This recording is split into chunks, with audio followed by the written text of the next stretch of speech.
Bonjour à tous, ravi de vous retrouver sur l'antenne de LTM, la télévision du monde, pour cette autre édition de Politiquement Incorrect. La récente visite du chef de l'État, le président Paul Biya, en Italie a été marquée, entachée même par un fait divers dont les réseaux sociaux et la presse nationale ont beaucoup parlé. Un peu plus de 20 jeunes, tous membres d'une chorale qui accompagnait le chef de l'État lors de son séjour à Rome, ont pris la clé des champs. Une évasion qui remet au goût du jour la problématique migratoire au Cameroun et qui nous donne aujourd'hui l'opportunité, et c'est vraiment tout le sens que nous voulons donner à ce débat aujourd'hui, l'opportunité de questionner l'industrie du mal, l'industrie du crime qui entoure la question de l'immigration au Cameroun. Alors comment juguler, comment endiguer les crimes de l'immigration? C'est toute la thématique de cette édition de Politiquement Incorrect. Bienvenue dans notre amphithéâtre dominical.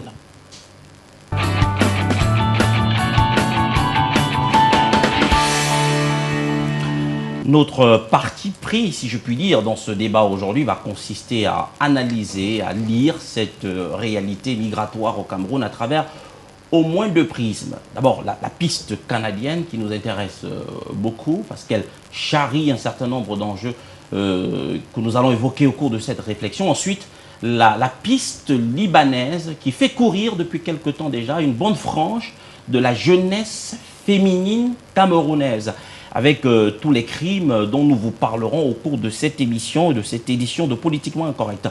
Pour réfléchir autour de ce thème, j'ai fait venir des acteurs politiques, des acteurs de la société civile aussi, mais évidemment et naturellement des universitaires que vous entendrez donc au cours de cette réflexion. Didier Yimkwa, bonjour. Bonjour Luc Péril, bonjour à tous vos auditeurs et bon dimanche. Souvent présenté comme écologiste, je rappelle que vous êtes surtout un acteur politique et membre du FSNC dont vous dirigez la branche régionale dans le littoral depuis quelques années déjà. Merci infiniment Didier Yimkwa d'avoir accepté notre invitation. C'est moi qui vous remercie. Avec nous, le secrétaire national aux droits de l'homme du Social Democratic Front, le secrétaire national aux droits de l'homme de ce parti politique. Et donc avec nous aujourd'hui, il s'appelle Célestin Diamène. Bonjour. Bonjour Lupéry Wandji, bonjour à toutes celles et à tous ceux qui nous regardent. Avec vous, on verra effectivement tout à l'heure comment est-ce que le parti politique dont vous êtes membre, le SDF, prend en charge cette problématique de l'immigration qui est plus qu'importante aujourd'hui.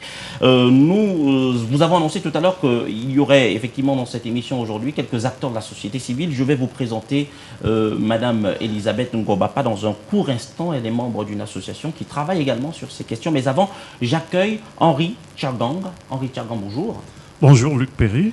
Alors, vous êtes consultant, Henri Tchagang, consultant réglementé en immigration et puis membre du Conseil de réglementation des consultants en immigration du Canada. Très exactement. Merci infiniment d'être venu participer à cette réflexion aujourd'hui. Les universitaires, comme souvent, sur le plateau de Politiquement Incorrect. Voici donc venu pour nous le temps d'accueillir le docteur Isidore Bikoko. Bonjour. Bonjour Luc. Merci infiniment d'avoir accepté notre invitation. Je vous rappelle que vous êtes l'auteur de cet ouvrage. Ça s'appelle « La francophonie en Afrique ». Vous êtes donc l'auteur de ce livre qui sera bientôt présenté à Douala. Mais vous êtes surtout un spécialiste des études culturelles, c'est ça? En effet. Merci d'avoir accepté notre invitation. Dites-nous un mot sur cet ouvrage. Il s'agit tout simplement de revisiter la francophonie dans son ensemble, mais plus précisément l'enseignement de cette francophonie et ce que nous retenons aujourd'hui comme question endogène. L'Afrique est peut-être présente, d'où le contraste francophonie en blanc et Afrique noire en noir. C'est intéressant, absolument, et je pense qu'on aura l'occasion d'en reparler sur cette antenne. Ce serait intéressant aussi de savoir ce que vous, en tant que spécialiste de ces questions, pensez de ce que devient la négritude. Je crois d'ailleurs que vous faites allusion à cette thématique, la négritude. Effectivement. La négritude dans cet ouvrage. Oui, à la conclusion, je reviens un peu sur ces questions de négritude et surtout ce que la jeunesse actuelle pourrait essayer de sauver, parlant de cette négritude. D'accord, vous venez aujourd'hui nous dire quels sont les enjeux identitaires qui se trament autour de cette problématique de l'immigration. Merci beaucoup, encore une fois, d'avoir accepté notre invitation. C'est moi qui vous remercie. Le docteur Nicolas Yebega est avec nous lui aussi. Bonjour. Bonjour Luc Perry. Docteur Nicolas Yebega, vous êtes enseignant à l'université de Douala, comme le docteur Isidore Bikoko d'ailleurs. Vous êtes enseignant à l'université de Douala. Vous êtes politologue à la base, comme qui dirait, mais vous avez surtout soutenu une thèse sur la gouvernance européenne de la migration africaine, ce qui fait de vous aujourd'hui un véritable spécialiste des questions migratoires. Effectivement, Luc, je suis chargé de cours au département de sciences politiques de l'Université de Douala, où je dispense un cours de migration internationale en master 1. Merci infiniment, autant le dire. On est au cœur d'un sujet sur lequel vous travaillez au quotidien. Je voulais annoncer, avant même qu'elle ne s'installe sur le plateau, Madame Elisabeth Ngobapa. Bonjour. Bonjour Luc Perry. Merci infiniment d'avoir accepté votre invitation. Vous êtes membre d'une association qui travaille sur la question de l'immigration aussi, entre autres. Hein. C'est l'ONG Un Monde à Venir. Vous êtes précisément au sein de cette association en charge des questions migratoires. Oui, c'est exactement ça. Alors, je voudrais vous demander à tous les 6 sur ce plateau, pourquoi est-ce que, j'ai rappelé une anecdote, ce fait divers qui est intéressant et qui nous a servi un tout petit peu de prétexte pour organiser ce débat, pourquoi est-ce que les jeunes sont aussi tentés, sont encore aussi tentés aujourd'hui de partir, voilà. Pourquoi sont-ils autant tentés aujourd'hui qu'hier de partir vers d'autres destinations? Pourquoi l'étranger attire encore à ce point nos compatriotes? La question, je vous l'adresse, Dr Isidore Bikoko. Je pense que, premièrement, il faut prendre en compte 2 espaces. D'abord, un espace intérieur, mais aussi un espace social. L'espace intérieur, c'est toutes les motivations qui peuvent pousser un individu à aller à la quête de l'ailleurs. Alors que l'espace social, relativement aux faits de société, au réel quotidien, on a une envie de découvrir l'ailleurs. Il s'installe un mythe, en quelque sorte, le mythe de l'ailleurs, qui relève de la constatation de ce que je subis dans mon espace premier et qui peut être chaotique, qui peut être dystopique. Et j'ai donc l'intention de pouvoir découvrir l'ailleurs qui m'offrirait peut-être un changement. L'espoir d'une sorte d'Eldorado qui se trouverait ailleurs. En effet.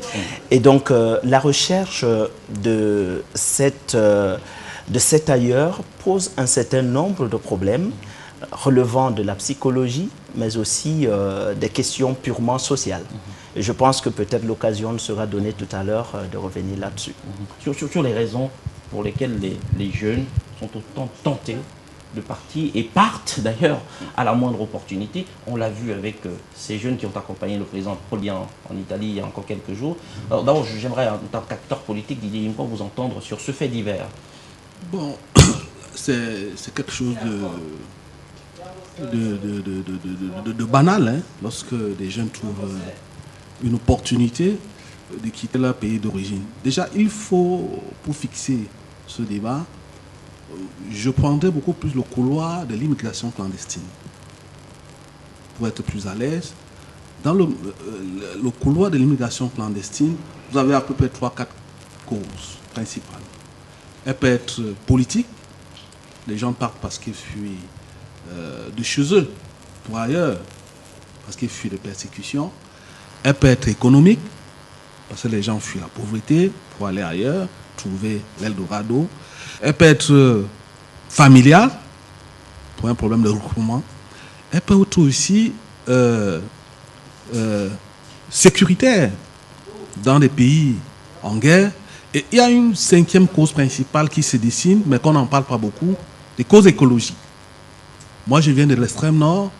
Là-bas, nous sommes presque dans un environnement de circulation. Les gens quittent leur milieu, leur biotope naturel, en fuyant la sécheresse, l'accès difficile à l'eau potable. Et c'est cette immigration-là qu'il va falloir gérer dans les années à venir. Donc voilà, pour moi, à mon avis, mon humble avis, les 5 principales causes de l'immigration clandestine.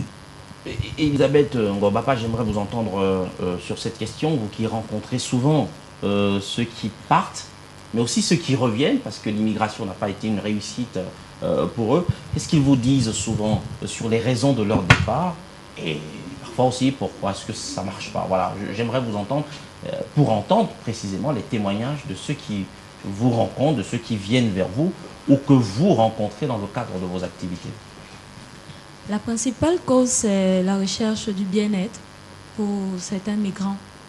Et pour d'autres, c'est pour des causes, pour chercher une meilleure éducation. Parce qu'ils se disent qu'ici au Cameroun, donc, il n'y a pas de débouché, il n'y a pas un bon système scolaire. Et ils se disent qu'à l'extérieur, ils vont trouver le meilleur.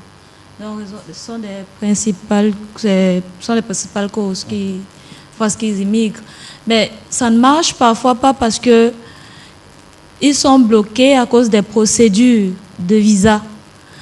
Raison pour laquelle nous allons entendre parler de migration clandestine et qui ne sont pas clandestins, donc ils ne sont pas clandestins au départ, mais le deviennent toujours à cause des causes politiques.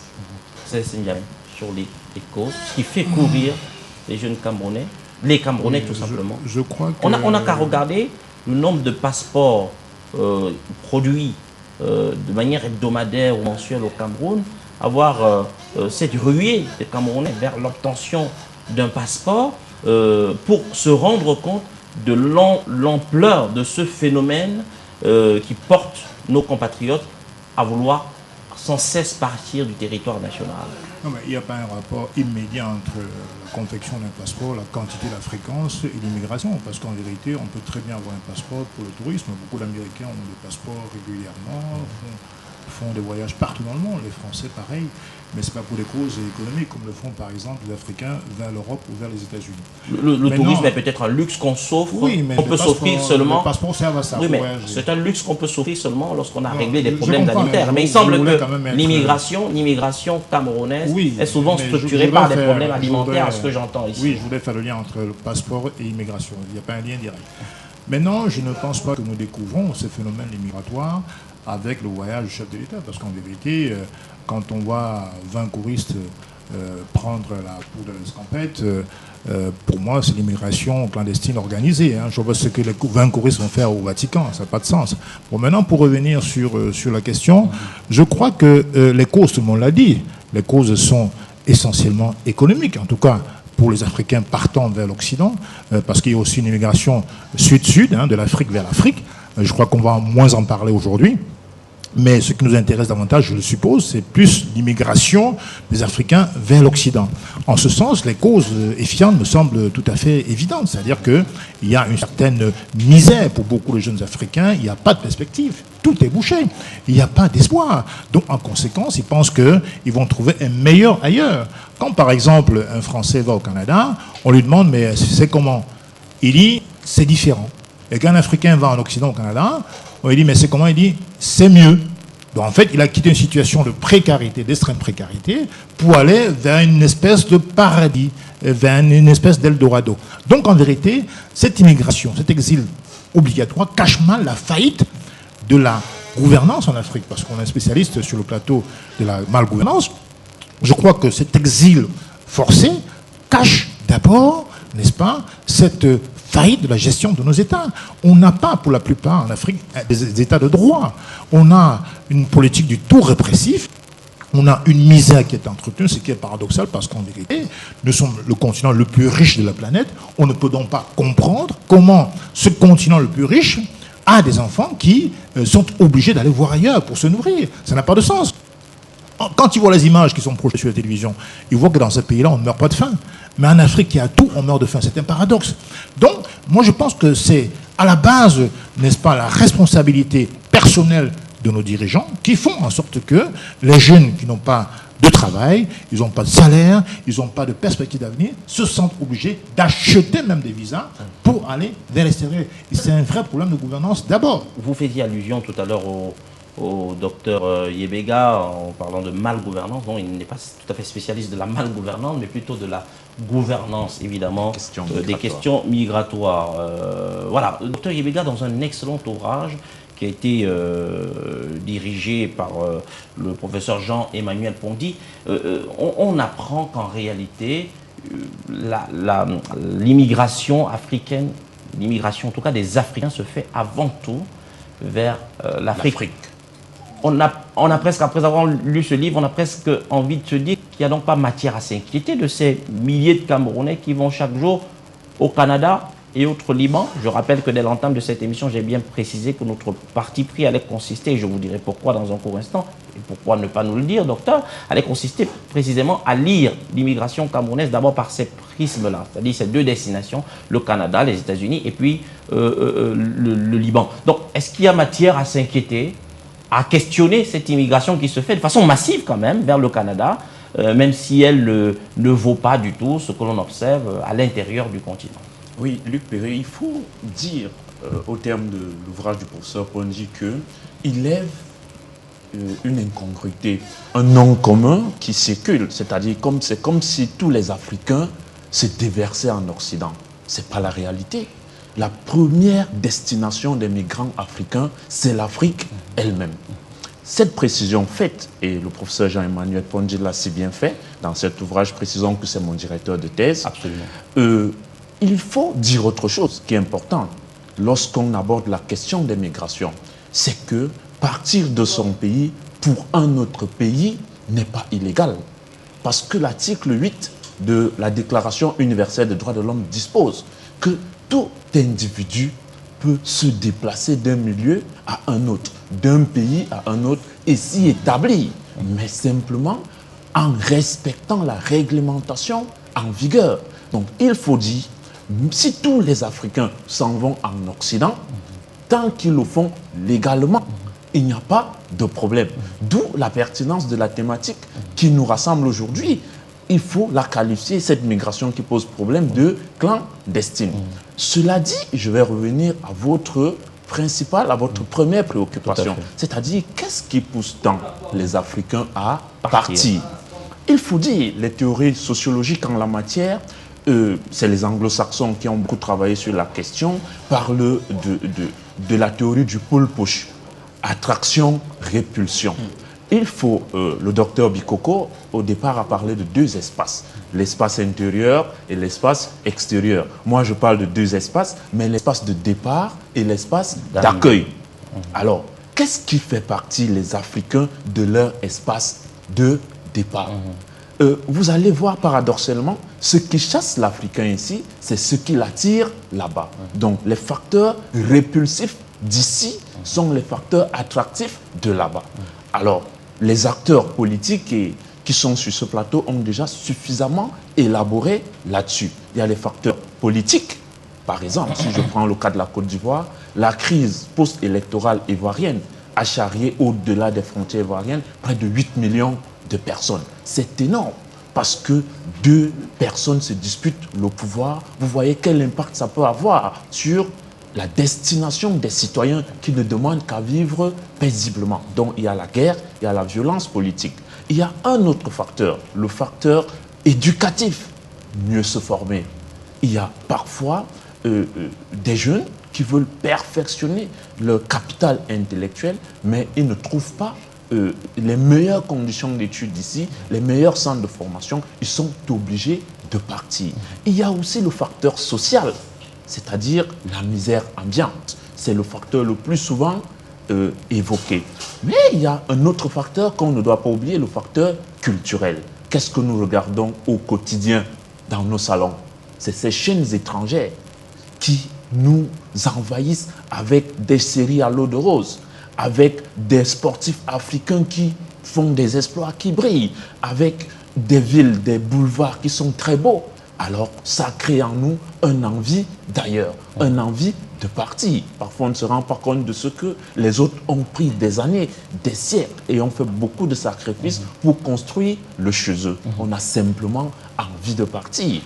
Je reviendrai à ma préoccupation initiale, effectivement, en disant que c'est un fait, et cet ouvrage, encore une fois, qui a été dirigé, en tout cas sa production a été dirigée parce que ça a été rédigé par un ensemble d'enseignants d'université, d'auteurs, mais dirigé par Jean-Emmanuel Pondy. Cet ouvrage nous montre bien qu'effectivement l'immigration des Africains se fait surtout vers l'Afrique. Et moi je voulais savoir, est-ce que pour cette raison, il n'y a pas lieu de se dire que finalement la question de l'immigration vers le Canada ou la destination libanaise que nous voulons questionner aujourd'hui manque d'importance ou d'utilité? Je veux dire qu'au fond, est-ce que c'est encore utile? En quoi est-ce que ça peut être utile de questionner ces deux destinations principalement?